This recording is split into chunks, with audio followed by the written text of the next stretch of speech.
Hello and welcome to You Make the Difference. I'm Wanda Scarborough and I have as my guest today Pastor Alex Montgomery. Pastor Alex is my pastor and he pastors Grace Covenant Worship Center up in Hogansville. We always say it's behind the love station. Got love and then grace. And so everybody's welcome to come up and visit us. And today we're going to talk about freedom. And I think that's so important because, you know, I've noticed that a lot of Christians aren't really free. Mm-hmm. And I go into the jail and do ministry there, and I know there are a lot of people there that are trying to find freedom. Mm-hmm. Freedom from addiction or freedom from harsh relationships, those kinds of things. And they believe in God, but they still seem to have some bondage that they need to shed. Mm-hmm. But then, you know, we can go into church also, right, or in talking to people on the street, and we see that a lot of people are still dealing with bondages. Mm-hmm.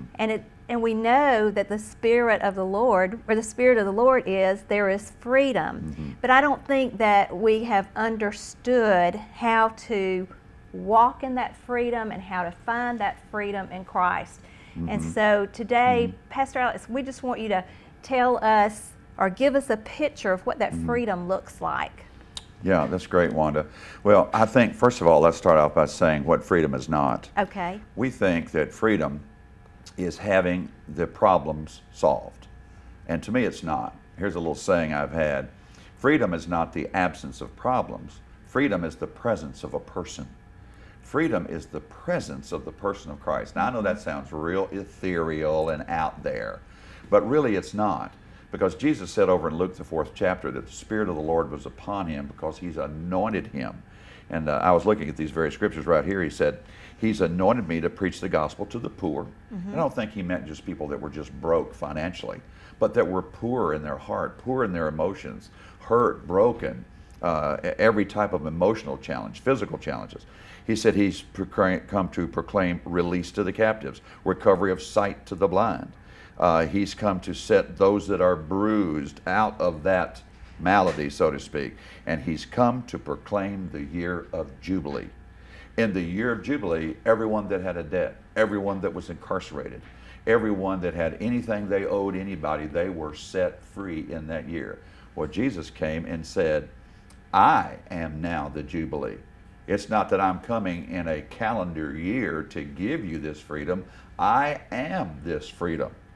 So then when people come and face their problems, they can say, in the midst of my problem, I'm bringing freedom. Because my freedom is not the absence of the challenge, it's the presence of the one who gives me freedom. So thus that person who's in jail could have freedom even though they're incarcerated. While the one that's totally free and has a new car and has their house paid for, all great things, could be completely bound and captivated. And here's what I think is the core, Wanda. I think that a person is bound when they look for life in something, someplace, or someone. And you know what? So many times the Lord makes sure we don't find life in them. That's right. See, I can't find life in my marriage. I bring life to it. Because I don't want to say I'm living for God. That's fine. But I want to live from God, yes, from this Jubilee, from this liberty. From this fullness. Absolutely, yes, from this fullness. And so when then I come to a relationship, I don't come trying to draw life from that spouse, from that job, from that car, from my looks, from my money. Those are all great things. But I want to say, I come full. So if Jesus said he's my Jubilee, then he's my fullness. He's my completeness. Right. That's what the Apostle Paul said in Colossians 2:10. You are complete in him who is the head of all principality and power. He's the head. He's number one. Yes, I love the example that you gave about how when Adam and Eve were in the garden, yes, how their fullness came from their communion with God. That's right. And then they were able to commune with one another in fullness. That's right. And that's the way it's supposed to be even today. Oh, yes. And when we don't do that, then we try to go into marriage thinking this person makes me feel so wonderful and I'm so fulfilled when I'm with this person. Yes. And then we get in there and the little spats start, or the disagreements, Yes. and then, they don't think we're quite as wonderful as they used to, and we don't think they're quite as wonderful as we used to. And so then we're not feeling good about ourselves. And we have to go back to our source, don't we? Absolutely. We have to go back to God and know that we are fulfilled in Him, that He has made us complete, that He thinks we're wonderful. Mm-hmm. That I love that in Song of Solomon where he says about the bride, turn away from me, just one glimpse of you is just too much for me, Mm-hmm. turn away. And so we have to know that we are beautiful to Him right. and flow out of that fullness, and that we're totally loved. That's right. Because otherwise we're seeking love in all the wrong places, even though it might be a husband, or it might be a child, or those kinds of things. It's still not the right place, because God is love. And so we draw that love from God, and then we're able to love one another and to love ourselves. Absolutely. And we function so much better out of that place of victory, or that place of being fulfilled, than we do trying to look all these other different places for our love. Oh, yeah, Wanda, you said it so beautifully. Really, I think you summed it up in that fullness is freedom. Yes. Not the absence of problems. Not when people are saying, oh, if only I could get the hurt out of my life, then I'd be free. If only I could just get the right job, my employer's a jerk, then I'd be free. Yes. If only I can get past this addiction, then I'll be free. Well, those would be some manifestations of freedom, but they're not the baseline of freedom. The baseline of freedom is what Jesus came to proclaim, which is His fullness in any situation. The Apostle Paul said it. He said, whatever state I am, therewith to be content.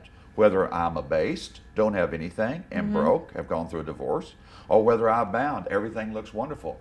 Then the next statement, he says, I can do all things through Christ who strengthens me. What all things? I can find fullness in whatever I'm in, if by faith I'll appropriate this Jubilee life. This life that says, I don't try to get rid of darkness by focusing on the darkness. I get rid of the darkness by turning on the light. Yes. And He is the light. So that's why I always say, Wanda, that the message that Jesus has was freedom. But the method is to seek first the kingdom of God. Not trying to say, oh, not as a task. Oh, God, I hope I can find you. What a lie to say, I hope I can find you. He's right there. That's Oh, right. God, I don't feel very close to you. Well, if you're born again, you can't get any closer to the Lord than He is. But see, we make it all about us, how we feel, what we're going through, how I'm being treated, how things are going at work or going at home. That's not freedom. That's saying I derive freedom from this world, so thus I'm living from the outside in. Believers live from the inside out. If I'm not treated right, if I'm not talked to right, if I'm not loved right, if I'm not patted right, Yeah. if I'm not blessed properly as I think I ought to be, I'm still free, because I can do all things through Christ who strengthens me. And then the last part, verse 19 of that Philippians 4, my God shall supply all your needs. That's right. We think that's just money, and I know Paul was talking about finances in that place, but yet his overall picture of that chapter was, rejoice in the Lord always. And again I say, rejoice. Be anxious for nothing, but in everything by prayer and supplication let your requests be made known to God. That's a guy who's full while he's sitting in jail, never knowing whether his ministry would go forth, never knowing whether or not his letters would be read. But he said, I'm in this place. I'm going to abound. Why? I am free when I'm broke. I am free when I'm rich. I am free in everything in between, because my life is not my own. I'm bought with a price. That's right. Therefore, I glorify God. See, again, my focus is on Him. That's right. One of the key is, it's not about me. It's not about you. Again, we're not trying to minimize problems and challenges and heartaches, and we sure aren't saying, oh, just push them off to the side and let's ignore them. We want to speak the truth in love. But the key to the new covenant, I believe, is that I'm putting my focus on Him, and then it changes everything about me. If I'm putting my focus on me and asking Him to come in and help, I find I don't get the answers. When I seek first the kingdom, then all the other things in my life get ordered properly. Like if I'm seeking first to get rid of my hurts, then everything else in my life is kind of ordered under that, trying to find relief. How do you spell relief, the advertisement says? Or if the first thing I'm trying to do is to get money and to get finances, and all I'm thinking about, whether I have a lot or have a little, is money, money, money, money, money, then everything else is ordered under that. But if I'm seeking Him first, and again, not begging Him, but appropriating this Jubilee fullness in faith and in receiving. Old covenant, doing. New covenant, receiving. And then living my life, living all my doing from His being in me. Yes. And wow, it changes things. It does. I want to give you an example of a lady that was in jail. And I'll tell you her story. It's like she'd been in jail several times, and every time she would get in jail, her mama would not write her, she would not call her. She just really turned away from her, just no communication. And so this lady came in to service one day, and she just really began to focus on the Lord. And through that, she forgave her mama. And we did a little exercise and took them through a process of forgiving, and she didn't even say, you know, I'm going to forgive my mama. We didn't even know who she'd forgiven or anything. We did it as a group exercise. And so everybody was forgiven, different people. But her focus was on the Lord. When your focus is on the Lord, you're so loved. You know you're so loved. And in that place, you can forgive people who have hurt you, even though they may never change. And so this is what that lady did that day. She forgave her mama. And I think it was on Sunday. And by the next time we got there, she said she was beaming when we came in. Her countenance had changed. And she said, I got something to tell you. And I said, what is it? She said, my mama came to see me. She said, I forgave my mama on Sunday, and this was Tuesday. My mama came to see me, and she said that she could see something different about me. Wow. You know, she could tell I was different, but she said, my mama said the Lord spoke to her and said, go see your daughter. Yes. And so she said, and my mama is going to bring my children to see me. So, you know, there's something about when we are saturated in that Jubilee of the Lord, that it changes the spiritual environment around us. And other people are able to see that. I believe God is able to work in that where He wouldn't have been able to work in it before, when we were so focused on ourselves and woe is me, and, you know, my mama isn't treating me right, and nobody's treating me right. That's right. But then when we come into that freedom and that fullness, and we act out of that, then people respond to us differently. You're right, Wanda. I think they begin to respond out of what they see in us. And when they see Christ in us, they're going to start responding to Christ. Yes. It's kind of like what you were just saying a second ago, woe is me. And I was talking this last week about Isaiah. Yes. And in the 5th chapter, he's preaching, woe, woe to those who call evil good and good evil. And woe to those who call light darkness and darkness light. And he was right in those things. But you know what? Everything was about what you're doing, how you're acting, That's how right. you're talking. And then in the 6th chapter, he goes up to the Lord in the year that King Uzziah died. Everybody's depressed, everybody's down, kind of like America right now. And it's, whoa, whoa, we're going to fall apart, we're going to lose the economy, what's going to happen in the election, whoa, whoa, whoa. And then all of a sudden, he changes his vision. Yes. He changes what he sees, and he goes, as I say, from woe to whoa, whoa, holy, holy, wow. holy. First thing he sees is the mercy seat. Yes. And it doesn't say mercy seat there, but it says the seraphim were on either side of the front. It looks just like the mercy seat to me. So he sees them worshiping God, blessing God.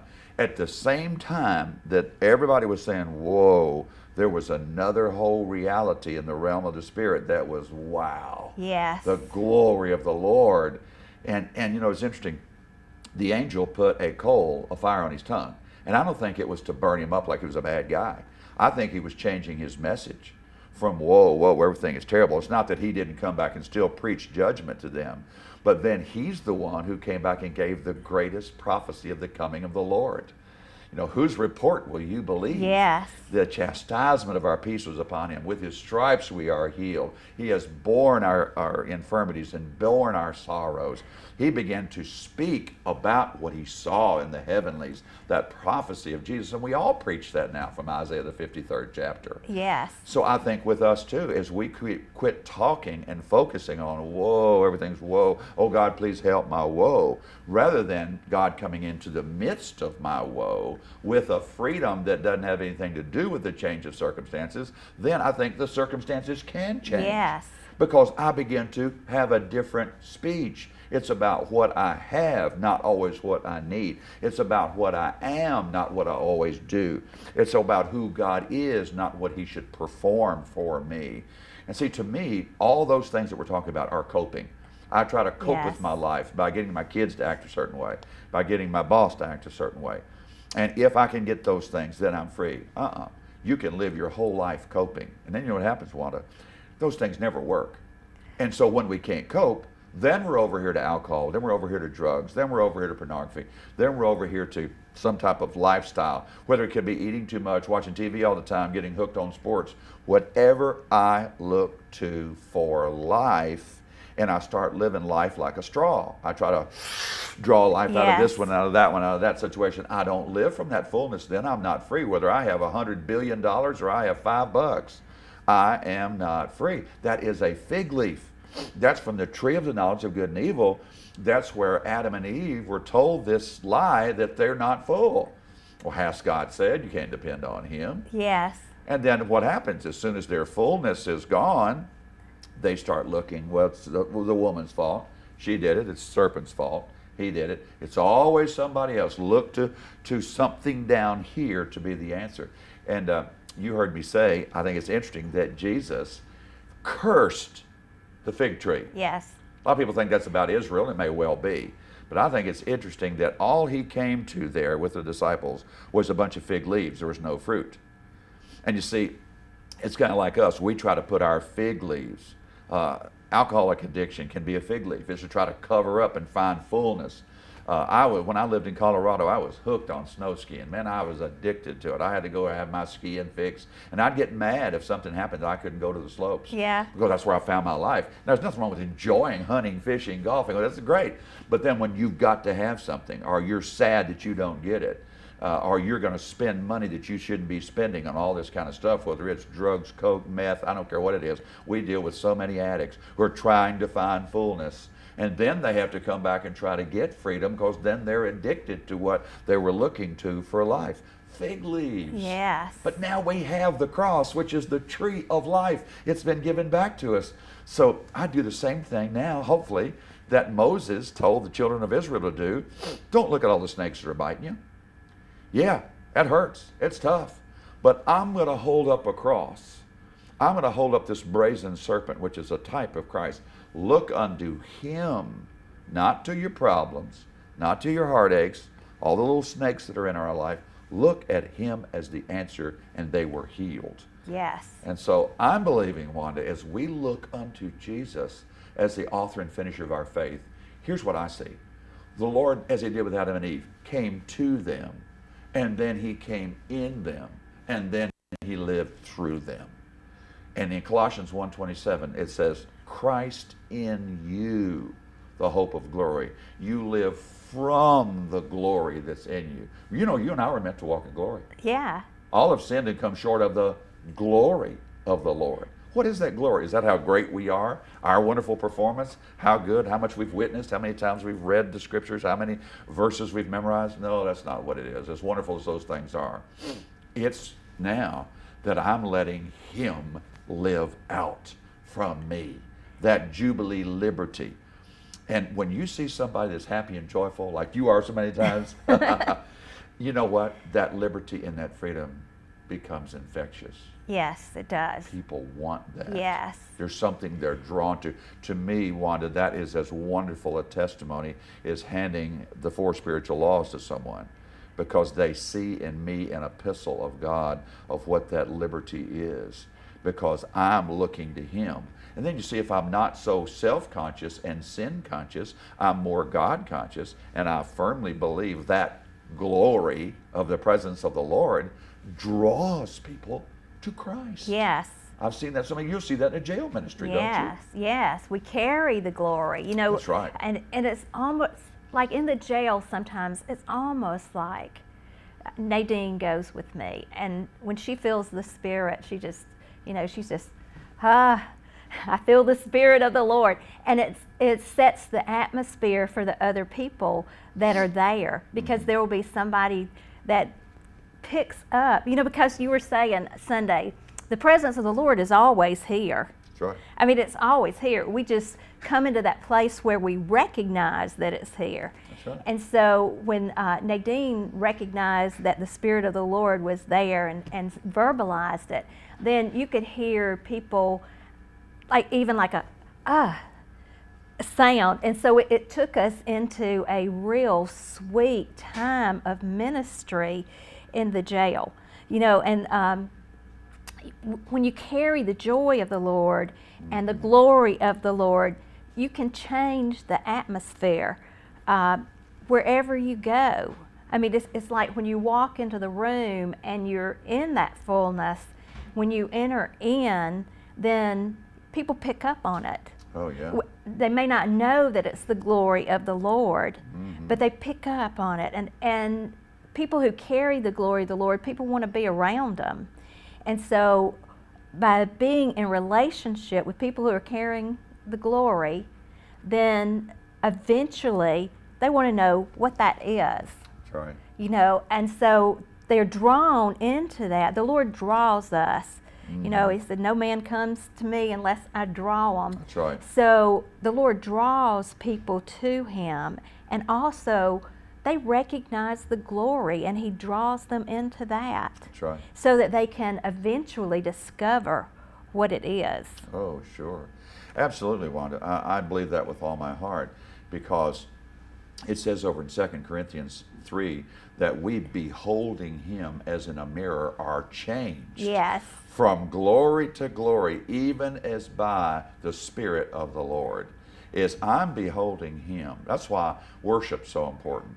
That's why our prayer is so important. Yes. If I start every day just beholding my problems and challenges and heartaches and saying, oh God, please help me, which again is okay, but it falls so short of this wonderful Jubilee fullness that we're talking about here today. And also another point in all this, Wanda, is I find in counseling that people get so tied to an outcome.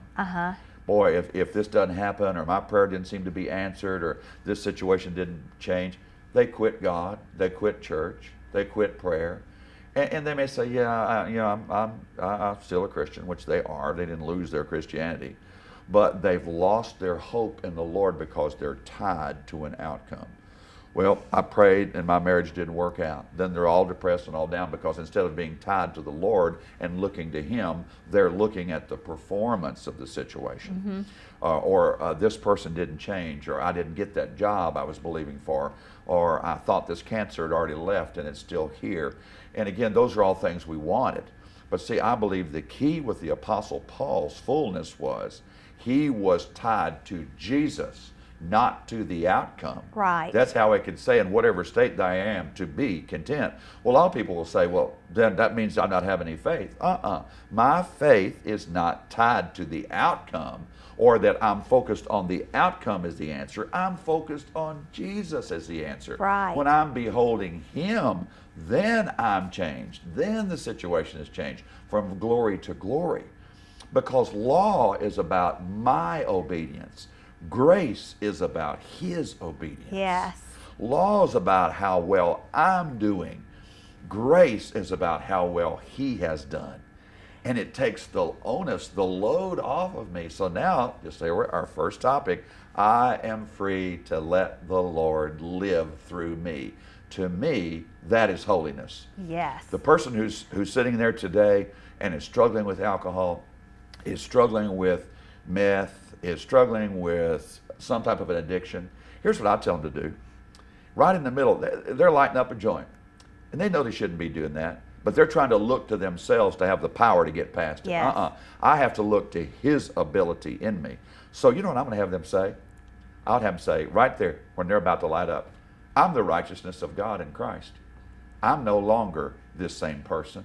I'm a Jesus person. Right in that moment, they are lying in some people's mind. But you know what? If they'll declare who God has made them to be, then I think they'll become who they are supposed to be. That's right. So I'll tell the people in the midst of that, look to Him, not to yourself. And then after a while, they'll start saying, I shouldn't be doing that. That's not who I am. Right.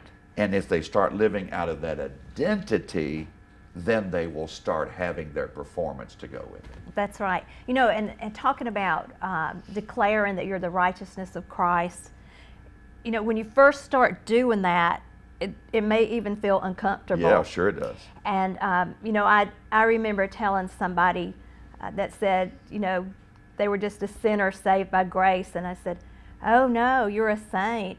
And they're like, oh, no, I'm not.